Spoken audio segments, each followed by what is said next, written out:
देश विदेश में समय समय पर ऐसे संत और महापुरुष जन्म लेते आए हैं जो भविष्य में होने वाली घटनाओं को अपनी दिव्य दृष्टि द्वारा सैकड़ों वर्ष पहले ही जान लिया करते थे। इसी तरह भारत में भी कई ऐसे महान संत और महापुरुषों ने जन्म लिया जिन्होंने भविष्य में होने वाली घटनाओं को वर्षों पहले ही भविष्यवाणी कर दी थी।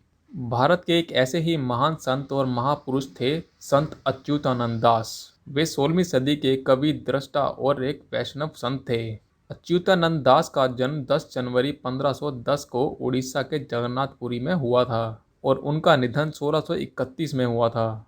उनके गुरु भक्ति काल के महान वैष्णव संत भगवान जगन्नाथ के परम भक्त चैतन्य महाप्रभु थे।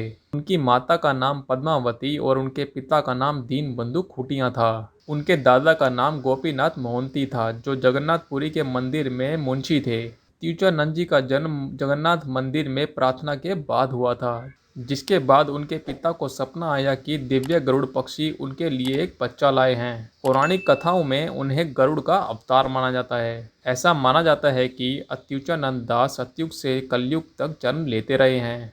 सतयुग में वे महर्षि थे तो त्रेता युग में वह नल नाम का वानर बनकर श्री राम के सहयोगी बने।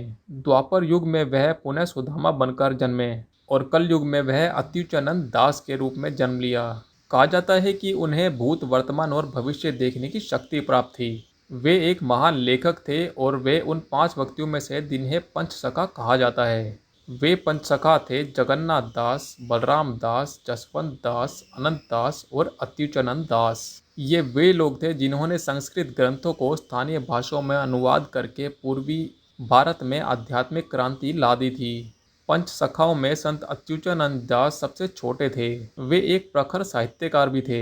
उन्होंने कई ग्रंथ भी लिखे जिनमें वर्तमान में सबसे चर्चित ग्रंथ है भविष्य मालिका, जिसे अच्युतानंद मालिका के नाम से भी जाना जाता है। उन्होंने अपने ग्रंथ भविष्य मालिका में कलयुग के अंतिम कालखंड और युग परिवर्तन को लेकर अनेक स्पष्ट भविष्यवाणियां की हैं।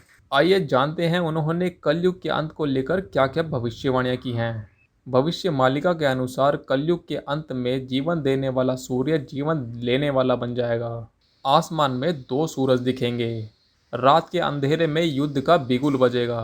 7 दिनों तक सूर्य नहीं निकलेगा। पृथ्वी भयंकर तरीके से हिलेगी।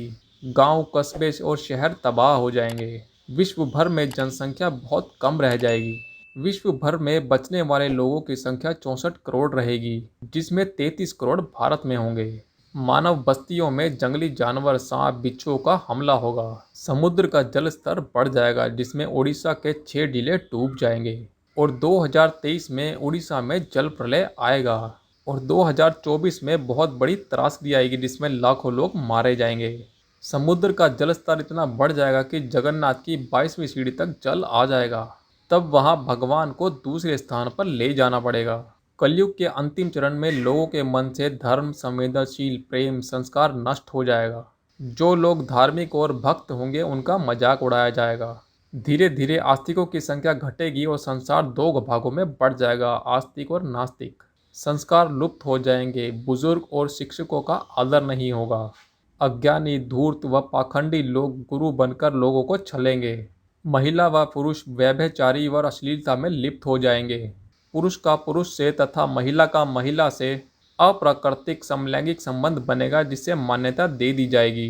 अत्यधिक हवाएं यानी चक्रवात और तूफान, लोग इनसे तंग हो जाएंगे। विचित्र तरह की महामारी या बीमारी लोगों को परेशान करने लगेंगी जिसका कोई उपचार नहीं होगा। जगन्नाथपुरी में ऊपर से पत्थर गिरेंगे और मंदिर का ध्वज कई बार नीचे गिरेगा। मंदिर में खून दिखेगा। त्रिदेव के ऊपर लगे वस्त्रों में आग लग जाएगी और मंदिर के प्रशासनिक व्यवस्था में कई कमियां आएंगी जो वर्तमान समय में देखा जा सकता है। चीन के टुकड़े हो जाएंगे। रूस एक हिंदू राष्ट्र बन जाएगा और यूरोप लड़ने लायक नहीं रहेगा। चीन मुस्लिम देशों के साथ मिलकर भारत पर हमला कर देगा। भारत युद्ध में शामिल होगा और इसमें विजयी होगा, जिसमें भारत सदा के लिए अपने दुश्मनों को न सिर्फ खत्म कर देगा बल्कि विश्व गुरु बनकर उभरेगा। कलयुग के अंत से पहले महंगाई चरम पर होगी, जिसमें खाने पीने की वस्तुएं दुर्लभ हो जाएंगी, जिसमें भोजन के लिए दंगे होंगे। रोज नई बीमारियां आएंगी। प्राकृतिक आपदाओं का अंबार लगेगा। सरकार जनता पर नए टैक्स थोपेगी जिससे आक्रोश बढ़ जाएगा। संत अच्युतानंद जी को भविष्य देखने की अद्वितीय शक्ति प्राप्त थी। जिसका वर्णन उन्होंने अपने ग्रंथ में किया।